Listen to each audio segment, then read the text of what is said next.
Good morning student. कल वाली class में हमने सोडियम पोटेशियम पंप के बारे में डिस्कस किया था और वो किस तरह से काम करता है, उन सभी बातों को हमने अच्छे से समझने का प्रयास किया था। आज की जो क्लास है उसमें कैल्शियम की क्या भूमिका है, इसको हमें पढ़ना है। जैविक तंत्रों में कैल्शियम की भूमिका।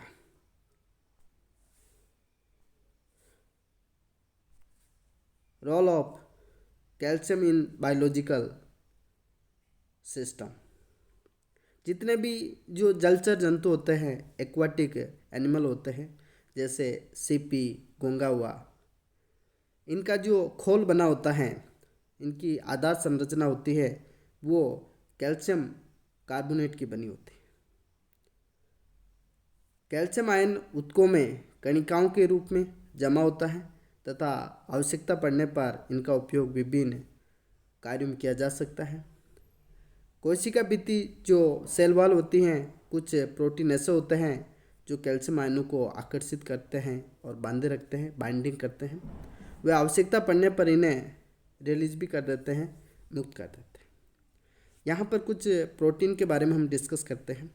ट्रोपोनिन, ये प्रोटीन उच्च श्रेणी के जंतुओं में मांसपेशियों के संकुचन, मस्कल्स कॉन्स्ट्रक्शन में को कंट्रोल करती हैं, नियंत्रित करती हैं।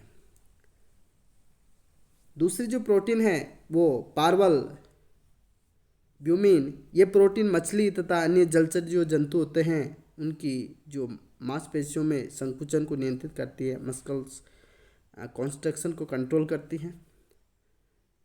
अगली जो प्रोटीन है कल्मोड्यूलिन, ये यूकेरियोट में कैल्शियम आयनों के कार्य में मध्यस्थता करने वाला प्रोटीन होता है।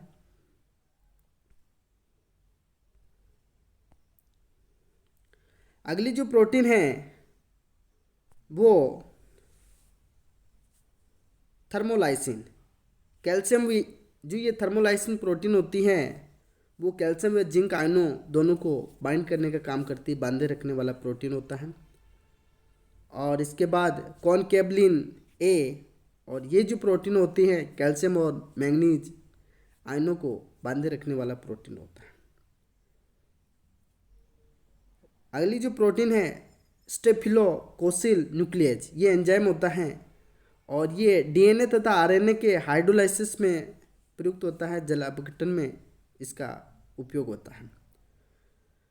जो कैल्शियम आयन होते हैं वो खून का थक्का बनाने में, ब्लड क्लॉथिंग में, कोगुलेशन में काम आते हैं और विभिन्न ग्रंथों की पेशियों को संकुचित करने तथा विभिन्न हार्मोन को रिलीज करने में इसका उपयोग होता है।